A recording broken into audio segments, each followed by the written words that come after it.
السلام علیکم friends, welcome to کتاب نگری یوٹیوب چینل۔ کتابوں کی نگری میں خوش آمدید۔ میں ہوں آپ کی ہوسٹ اقرا یاسین، اور آج میں آپ کے لیے لے کر آئی ہوں فریحہ مرزا کی قلم سے تحریر کردہ خوبصورت ناول زمزمہ کی قسط نمبر 18۔ لیکن اس قسط سے پہلے آپ کو کرنا ہوگا چینل کو سبسکرائب، ویڈیو کو لائک اور کلک کرنا ہوگا بیل آئیکن کو، تاکہ آپ کو ہماری ہر نئی قسط کی نوٹیفیکیشن فوراً موصول ہو سکے۔ اب آتے ہیں قسط کی جانب۔ پلین میں بیٹھتے ہوئے اسے واقعی بہت ڈر لگ رہا تھا۔ اس کی سیٹ کھڑکی کے ساتھ تھی۔ جزین اس کے برابر میں کانوں میں ہیڈ فونز لگائے میوزک سن رہا تھا۔ وہ جیسے اس سے بالکل لا تعلق بنا بیٹھا تھا۔ وہ پلین میں اس کا پہلا سفر تھا۔ وہ بے حد گھبرائی ہوئی تھی، دل ہی دل میں وہ بار بار آیت الکرسی پڑھ رہی تھی۔ جہاز نے پرواز بھری تھی اور ادھر زمزمہ کے منہ سے چینخ نکل گئی تھی۔ اس نے سختی سے جزین کا ہاتھ پکڑ لیا تھا اور آنکھیں میچ لی تھیں۔ وہ جو اس سے بے نیاز ہو کر آنکھیں بند کیے بیٹھا تھا، ایک دم چونک کر آنکھیں کھول کر اسے دیکھنے لگا تھا۔ زمزمہ کا ہاتھ مسلسل کانپ رہا تھا۔ زمزمہ نے دھیرے سے آنکھیں کھول کر ارد گرد دیکھا اور جزین کو سنجیدگی سے اپنی جانب دیکھتے پا کر یکدم چینخ اٹھی تھی۔ جزین نے یکدم اس کے منہ پر اپنا ہاتھ رکھ دیا تھا۔ وہ آنکھیں پھاڑے اسے دیکھ رہی تھی، جو غصے سے اسے گھور رہا تھا۔ تم خاموش نہیں رہ سکتی؟ وہ اس کے منہ سے اپنا ہاتھ اٹھاتا ہوا دبی دبی آواز میں غرایا۔ مجھے ڈر لگ رہا ہے، وہ کپکپاتی ہوئی آواز میں بولی اور اپنا ہاتھ چہرے پر پھیر کر حواس مچمع کیے۔ اوہ، تم اس وائرس کو ڈر بھی لگتا ہے؟ وہ حیران ہونے کی ایکٹنگ کرتا ہوا بولا۔ زمزمہ اس وقت اسے کوئی منہ توڑ جواب دینے سے قاصر تھی۔ دیکھیں پلیز میرے ساتھ بات نہیں کر لیں، ورنہ میرا دل بند ہو جائے گا۔ مجھے لگ رہا ہے میں بے ہوش ہونے والی ہوں، وہ التجائیہ انداز میں بولی۔ اس کی حالت واقعی قابل رحم تھی۔ میں تم سے باتیں کیوں کروں؟ وہ ابرو اٹھا کر بولا۔ کیونکہ مجھے ڈر لگ رہا ہے، وہ رو دینے کو تھی۔ مجھے ڈر لگ رہا ہے، جزین نے اس کی نقل اتاری۔ زمزمہ نے بے بسی سے اسے دیکھا، مارے خوف کے اس کی آنکھیں بھر آئی تھیں۔ فکر مت کرو، تم صحیح سلامت پہنچ جاؤ گی۔ پلین کریش نہیں ہوگا، پی آئی کے پلین روز کریش نہیں ہوتے۔ اس نے بڑی سنجیدگی سے اپنے تیوں سے تسلی دی تھی، مگر اس کی بات سن کر زمزمہ کا حلق خشک ہو گیا۔ ابھی کچھ عرصہ پہلے ہی تو اس نے نیوز میں پی آئی اے کی فلائٹ کریش ہونے کی خبر سنی تھی۔ آپ مجھے ڈرا رہے ہیں؟ اس کو بے تحاشا خوف نے آن گھیرا تھا۔ میں کب ڈرا رہا ہوں؟ وہ انجان بن کر بولا۔ میں پاپا کو بتا دوں گی کہ آپ مجھے تنگ کر رہے تھے، آپ نے مجھے ڈرایا بھی تھا۔ زمزمہ نے اسے دھمکی دی۔ وہ بے اختیار کہا لگا کر ہنسا اور پھر اس کی حواس باختہ صورت دے کر ہنستا ہی چلا گیا تھا۔ بتا دو، میں کون سا ان سے ڈرتا ہوں، وہ چڑانے والے انداز میں بولا تھا۔ وہ تپ کر رہ گئی تھی۔ بغیر کچھ کہے اس نے رخ پھیر لیا تھا، مارے بے بسی کیے اسے کچھ سجھائی نہیں دے رہا تھا۔ اس کا رواں رواں اپنی سلامتی کا دعا گو تھا۔ وہ اپنے دل کی تیز ہوتی دھڑکن بآسانی سن سکتی تھی۔ ویسے مس وائرس، جزین کی سنجیدہ آواز پر اس نے چہرہ موڑ کر سوالیہ نظروں سے اسے دیکھا۔ تمہارا دل اتنی تیز کیوں دھڑک رہا ہے؟ جزین کے سوال پر اس نے ایک نظر اسے دیکھا، پھر کچھ بولنے کے لیے لب کھولے، مگر جزین نے ہاتھ اٹھا کر اسے روک دیا۔ میں سمجھ سکتا ہوں، ایک انتہائی ہینڈسم لڑکا تمہارے ساتھ بیٹھا ہے، دل کی دھڑکن تو تیز ہوگی نا، وہ محظوظ ہونے والے انداز میں بولا تھا۔ زمزمہ کا چہرہ غصے سے لال سرخ ہوا تھا۔ اس کا دل چاہا جزین کے سر پر کوئی چیز اٹھا کر دے مارے۔ آپ خاموش ہی رہیں۔ غصے کی اٹھتی لہر دبا کر اس نے بڑی سنجیدگی سے جزین کو مشورہ دیا، پھر ہوں کہہ کر سر جھٹکا۔ سارا ڈر اور خوف اب غصے کی صورت میں اس پر احاطہ کرنے لگا تھا۔ ابھی تو تم میری منتیں کر رہی تھی کہ مجھ سے بات کر لیں، وہ اس پر چوٹ کرتا ہوا بولا۔ مجھ سے غلطی ہو گئی تھی، معاف کر دیں، وہ عاجز آ کر بولی۔ ایسی غلطیاں کرنی ہی نہیں چاہیے کہ انسان کو بعد میں معافی مانگنی پڑے، وہ طنزیہ بولا۔ آپ کا اپنے بارے میں کیا خیال ہے؟ وہ سلگتے لہجے میں بولی۔ پہلی بات تو یہ کہ میں غلطیاں نہیں کرتا، اور دوسری بات یہ کہ میں معافی نہیں مانگتا۔ جزین کی سنجیدگی سے کہی گئی بات پر وہ بس اسے دیکھ کر رہ گئی۔ آپ معافی نہیں مانگتے، مگر کبھی کبھی معافی مانگنی پڑ جاتی ہے، وہ پلین کی ونڈو سے باہر نظر آتے بادلوں کو دیکھتی مدھم آواز میں بولی۔ میں جزین ہوں، معافی نہیں مانگتا لیکن معاف کر دیتا ہوں، وہ بے نیازی سے بولا۔ اور میں زمزمہ ہوں، میں معاف نہیں کیا کرتی، کوئی میرا دل دکھائے میں اس پر اپنے دل کے دروازے ہمیشہ کے لیے بند کر دیتی ہوں، وہ استہزائیہ مسکراہٹ کے ساتھ اس کی طرف دیکھتے ہوئے بولی تھی۔ جسین ایک لمحے کے لیے خاموش ہو گیا تھا۔ اس کے پاس کہنے کے لیے کچھ نہیں تھا۔ اس نے گہری سانس لے کر آنکھیں بند کر لی تھیں۔ ایئرپورٹ پر زمزمہ اور جسین کو سی آف کر کے واپس آتے ہوئے انہیں بہت ٹائم ہو گیا تھا۔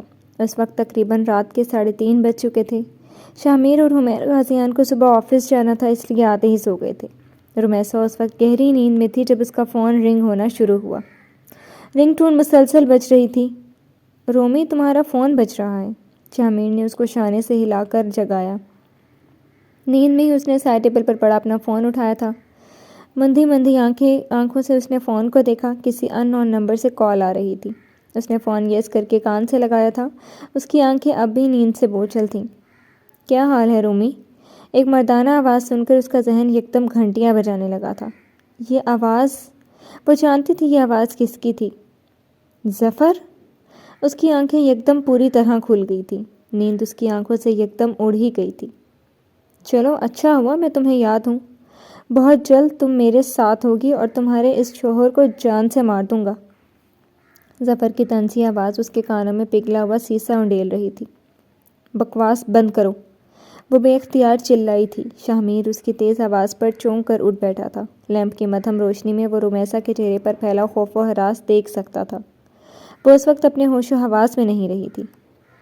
رومی، کیا ہوا ہے؟ شامیر نے نرمی سے پوچھا۔ وہ کچھ کہے بغیر یکدم زور زور سے نفی میں سر ہلانے لگی تھی۔ کچھ نہیں، رانگ نمبر تھا، وہ اپنی آواز کی لرزش پر قابو پا کر بولی۔ تو اتنا گھبرا کیوں رہی ہو؟ شامیر نے پریشانی سے اسے دیکھا۔ نہیں، میں سونے لگی ہوں۔ وہ اس سے نظریں چرا کر دوبارہ لیٹ گئی تھی اور آنکھوں تک کمبل اوڑھ لیا تھا۔ اس سب کے بعد اسے اب نیند نہیں آنی تھی۔ اس کے دل میں خوف بیٹھ گیا تھا۔ وہ جانتی تھی کہ شامیر کی تسلی نہیں ہوئی، مگر وہ ڈر گئی تھی۔ چند دن ہو تو ہوئے تھے ابھی کہ اسے لگا تھا سب کچھ ٹھیک ہو جائے گا۔ وقت، حالات، سب کچھ بدل رہا تھا۔ اس کی پرسکون زندگی میں ایک بار پھر ظفر نامی پتھر نے ہلچل مچاتی تھی۔ کیوں اللہ؟ بے اختیار اس کی آنکھوں میں آنسو آ گئے تھے۔ سنیں؟ جزین گہری نیند میں تھی۔ زمزمہ کی پکار پر اس نے نیند سے بھری آنکھوں سے اسے دیکھا۔ وہ کچھ گھبرائی ہوئی لگ رہی تھی۔ کیا تکلیف ہے؟ وہ پھاڑ کھانے والے انداز میں بولا۔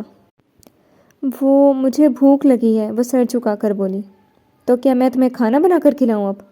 وہ چڑھ کر بولا۔ اسے اپنی نیند میں دخل اندازی ایک آنکھ نہیں بھائی تھی۔ وہ اس کے دائیں جانب اشارہ کر کے سرگوشی نما آواز میں بولی۔ یہ پوچھنے آئی تھی کہ کچھ چاہیے تو نہیں؟ میں نے سوچا آپ سے کہہ دوں کہ مجھے کھانا منگوا دیں۔ اس کے بعد پر جزین نے یکدم آنکھیں پوری طرح کھول کر اسے دیکھا، پھر اپنی دائیں جانب کھڑی ایئر ہوسٹس کو۔ ایک بے حد گہری سانس لے کر اس نے خود کو ریلیکس کیا، پھر زمزمہ کے کان میں غرایا، ایڈیٹ! زمزمہ نے غصیلی نظروں سے اسے دیکھا جو اب انگلش میں ایئر ہوسٹس سے کچھ کہہ رہا تھا۔ یقیناً وہ اس کے لیے کھانا منگوا رہا تھا۔ کوئی 10 منٹ بعد اس کے سامنے کھانا پڑا تھا اور وہ اس کھانے کو آنکھیں پھاڑے دیکھ رہی تھی۔ ایک پانی کی بوتل، vegetable salad, chicken bread roll اور ساتھ ایک عجیب سی ڈش تھی جس کا نام لینے سے وہ قاصر تھی۔ اب چپ کر کے کھاؤ، وہ اسے ڈپٹ کر بولا اور دوبارہ آنکھیں بند کر لیں۔ یہ کھانا اتنا عجیب کیوں لگ رہا ہے؟ اور یہ چکن؟ اس نے بریڈ رول کو اٹھا کر اپنی انگلیوں کے درمیان گھمایا۔ اس کا دل خراب ہونے لگا تھا ٹماٹر اور سلاد کی بنی اس چٹنی نما ڈش کو دیکھ کر۔ یہاں ایسا ہی کھانا ملے گا؟ اب کیا تمہارے لیے شاہی باورچی خانے سے کھانا منگواؤں؟ وہ بیزاریت سے بھرپور آواز میں بولا۔ زمزمہ نے خاموشی سے اسے دیکھا، پھر اس کھانے کو غنیمت سمجھ کر کھانے لگی تھی۔ 11 گھنٹے کی اس لمبی فلائٹ میں اسے جو کھانا نصیب ہوا تھا وہ جو کچھ بھی تھا ہرگز کھانا نہیں تھا۔ سنیں؟ زمزمہ نے ایک بار پھر اسے پکارا۔ اب کیا مصیبت ہے؟ وہ تلملا کر بولا۔ آپ نہیں کھائیں گے؟ وہ اس کے غصے کو نظر انداز کر کے سلجھو انداز میں بولی۔ نہیں، وہ پھاڑ کھانے والے انداز میں بولا۔ زمزمہ نے ایک نظر اسے دیکھا اور پھر اس کا دل چاہا اپنے سامنے پڑی ٹرے اس کے سر پر مار دے۔ بدتمیز! وہ سر جھٹک کر بڑبڑائی۔ بالآخر ایک لمبے سفر کے بعد وہ جہاز ماسکو ڈوموڈیٹوو ایئرپورٹ پر لینڈ ہوا تھا۔ جہاز لینڈ ہوتے ہی زمزمہ کی رکی ہوئی سانسیں آزاد ہوئی تھیں۔ اس وقت وہ اتنی پرجوش تھی کہ حد نہیں۔ بیگنگ اور کلیئرنس کے بعد جزین کے پیچھے چلتے وہ بے اختیار رک گئی تھی، پھر ایڑیوں کے بل گول گول گھومی تھی۔ نیا ملک، نیا شہر، نئے لوگ، نئے چہرے، سب کچھ نیا تھا۔ پرانی اداسیاں وہ پیچھے چھوڑ آئی تھی۔ وہ ایک بار پھر اپنی ایڑیوں پر گھومی تھی، گول گول، اور عین اسی وقت جزین نے اس کا ہاتھ پکڑ کر کھینچا تھا۔ وہ یکدم اس سے ٹکرائی تھی اور پھر ایک جھٹکے سے پیچھے ہو کر کھڑی ہوئی تھی۔ You idiot! ارد گرد بھی دیکھ لیا کرو، اس کے ساتھ ٹکرانے لگی تھی، وہ کھولتا ہوا بولا۔ زمزمہ نے یکدم نظریں گھما کر دائیں جانب دیکھا۔ اس کے بالکل ساتھ سے ایک سفید فام آدمی گزرا تھا۔ بہت ممکن تھا کہ وہ اس سے ٹکرا جاتی اگر جزین نے بروقت اسے نہ کھینچا ہوتا۔ سوری، وہ کچھ خفت سے بولی۔ جزین نے کچھ نہیں کہا تھا، بس سر جھٹک کر چلنے لگا تھا۔ ایئرپورٹ سے باہر نکلتے ہوئے بھی رات گہری ہو گئی تھی۔ رشیا میں ٹائم ڈفرنس کی وجہ سے یہاں رات کا 1 بج رہا تھا۔ جزین سوٹ کیس تھامے زمزمہ کے ہمراہ ایئرپورٹ کے لاؤنج میں کھڑا بورس کو فون کرنے کا سوچ رہا تھا جب اچانک کسی نے پیچھے سے اسے ہک کیا تھا۔ وہ چونک کر ایک دم پیچھے مڑا تھا اور اس کی آنکھیں یکدم حیرت سے کھلی تھیں۔ بورس! وہ چیخا، پھر یکدم اس سے گرم جوشی سے پنجہ ملایا۔ مجھے پتہ چل گیا تھا کہ تم پہنچنے والے ہو، سو میں آ گیا، اس کی کمر پر ایک مکہ جڑتے ہوئے بورس نے بتایا۔ جزین نے اس کی کمر پر جوابی مکہ مارا تھا۔ اوہ، ہو از شی؟ بورس کی نظر اس کے ساتھ کھڑی لڑکی پر پڑی تھی جو گھبرائی ہوئی نظروں سے اسے دیکھ رہی تھی۔ اوہ شی از، جزین نے جملہ ادھورا چھوڑ دیا، پھر نظروں میں بورس کو کوئی اشارہ کیا۔ شی از یور برائڈ؟ بورس کے الفاظ پر جہاں زمزمہ نے چونک کر اسے دیکھا تھا وہیں ایک پل کے لیے جزین نے اسے دیکھا تھا۔ دونوں کی نظریں ملی تھیں اور جزین نے نظریں چرا لی تھی۔ Oh hello miss, what's your name? Boris نے بڑی گرم جوشی سے ہاتھ اس کی جانب بڑھایا، پھر زمزمہ کی نظروں پر جیسے اسے کچھ یاد آیا تھا۔ سوری، آپ مشرق سے ہیں اور مسلم بھی۔ آئی نو آپ ہینڈ شیک نہیں کریں گی، شستہ انگریزی میں اس نے معذرت کی تھی۔ اٹس اوکے، وہ رسمی سا مسکرائی۔ برو، انٹروڈکشن کرواؤ۔ بورس کی کوہنی مارنے پر جزین نے گلا کھنکھارا۔ مس وائرس، یہ میرا بیسٹ فرینڈ اور بیسٹ اینیمی ہے، بورس۔ اور بورس، یہ مس وائرس ہیں، ان کا اتنا تعارف ہی کافی ہے، وہ بڑی سنجیدگی سے بولا۔ زمزمہ نے اپنے تعارف پر غصے سے اسے دیکھا۔ I am زمزمہ۔ جزین کو قصداً اگنور کر کے اس نے بورس کو اپنا نام بتایا۔ واٹ؟ زمزمہ؟ بورس نے اس کے نام کے تلفظ کو بگاڑا تھا۔ جزین نے یکدم قہقہا لگایا تھا۔ جسٹ کال ہر مس وائرس۔ اس نے بورس کو مخصوص مسکراہٹ کے ساتھ اشارہ کیا تھا۔ Okay Mr and Mrs virus, let's go, Boris نے سنجیدگی سے کہا، پھر جزین کی وارننگ دیتی نظروں سے خائف ہو کر گردن کھجائی۔ چلو، اس نے زمزمہ کو چلنے کا اشارہ کیا۔ ایئرپورٹ کے باہر بورس کی کار کھڑی تھی۔ کوئی 45 منٹ کے بعد وہ جزین کے اپارٹمنٹ کے سامنے تھی۔ لفٹ میں کھڑے ہوتے ہی اسے چکر آنے لگے تھے۔ تھکاوٹ کے مارے اس کا برا حال تھا۔ اس وقت تو اس کا دل گھر فون کرنے کا بھی نہیں چاہ رہا تھا، وہ بس سونا چاہتی تھی۔ کھانا ٹیبل پر پڑا ہے، پہلے کھانا کھا لو پھر ریسٹ کرنا، صبح ملتے ہیں، بورس کہہ کر چلا گیا تھا۔ جزین نے سر ہلا کر اپارٹمنٹ پر نگاہ دوڑائی، پھر واش روم میں جا کر ہاتھ دھوئے۔ اسے یکدم زمزمہ کا خیال آیا۔ اس کی توقع کے برعکس وہ وہیں دروازے کے پاس کھڑی ہوئی تھی۔ سنو، اس نے زمزمہ کو پکارا۔ وہ ڈرتے ڈرتے اس کے سامنے کھڑی ہو گئی۔ یہ والا روم تمہارا ہے اور یہ والا میرا ہے، جاؤ ہاتھ منہ دھو آؤ، کھانا کھا کر مجھے تم سے کچھ بات کرنی ہے۔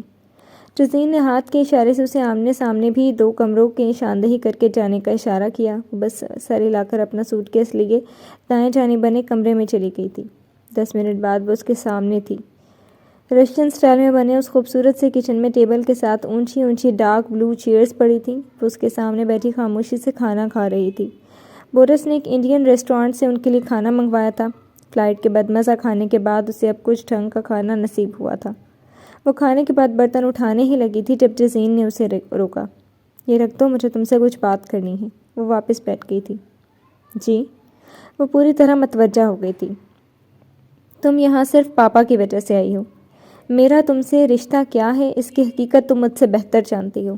پاپا نے مجھے ماسکو واپس بھیجنے کے لیے شرط رکھی تھی کہ میں تم سے نکاح کروں۔ وہ مجھے اکیلے ماسکو نہیں بھیجنا چاہتے تھے، انہیں لگتا ہے کہ ماسکو میں اکیلے رہ کر میں بگڑ جاؤں گا۔ وہ استہزائیہ انداز میں سر جھٹک کر ہنسا۔ زمزمہ خاموشی سے سن رہی تھی، وہ اب مزید کہہ رہا تھا۔ اتنے شارٹ ٹائم میں تمہارا ویزا، پاسپورٹ سب پاپا نے ہینڈل کیا تھا۔ یونیورسٹی میں تمہارا ایڈمیشن بھی انہوں نے کروایا ہے۔ میرا ایڈمیشن میرٹ کی بیس پر ہوا ہے، مگر وہ چند لمحے سانس لینے کو رکا۔ مگر تمہارا ایک انیشیل ٹیسٹ ہوگا۔ ٹیسٹ کلیئر ہونے کے بعد ہی تم یونیورسٹی کے لیے کوالیفائڈ ہوگی۔ یہ ایک فارمل سی کارروائی ہوگی، تم ٹیسٹ کلیئر نہ بھی کرو تمہارا ایڈمیشن تب بھی ہو جائے گا کیونکہ پاپا کی سپورٹ ہوگی۔ مگر میں نہیں چاہتا کہ تم اس طرح ایڈمیشن لو۔ اس ٹیسٹ کی بیس پر تمہارا میرٹ بنے گا، اس کے بعد ہی تمہاری قابلیت کو جج کیا جا سکے گا۔ وہ بہت سنجیدگی سے ٹھہر کر بول رہا تھا۔ ٹیسٹ؟ میں کیسے تیاری کروں گی؟ وہ یکدم پریشان ہو گئی تھی۔